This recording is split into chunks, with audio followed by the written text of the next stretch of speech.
आता हे काय तुमचं इफ्रीतच स्वयंपाकाचं तरी आम्हाला बघू द्या की हा. आणि आता तुम्हाला चांगली 450 पैक्यांची नोकरी हाय, आणखी शिकून असं किती पैक कमवून राहतो हाय. त्यात सुख मानायचं सोडून कशाला करते ती लंडनची वारी. रमा, आहे त्याच्यामध्ये सुख मानण्यामध्ये आपल्या पिढ्यानपिढ्या गेल्या आणि मी काय फक्त पैसे कमवण्यासाठी शिकत नाहीये. आणि खरं तर मला 4,500 रुपयांची नोकरी मिळाली ना तरी ती सुद्धा मला कमीच वाटेल.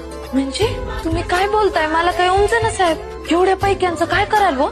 आता घरातली माणसं आवक जावक जरी धरली तरी बी 450 पैक लय होत्यात. आणि साहेब तुम्ही म्हणाल ना तर मी अर्ध्यात बी घर चालू.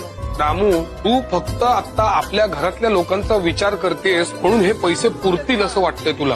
पण आपला संसार खूप मोठा आहे. आपले समाज बांधव किती आहेत ज्यांच्याकडे उत्पन्नाचं काही साधन नाहीये. आणि अख्ख्या अस्पृश्य समाजामध्ये असे किती लोक असतील याचा विचार कर रमा. म्हणजे ते समद्यांना आपण पोसायचं. अगं बया.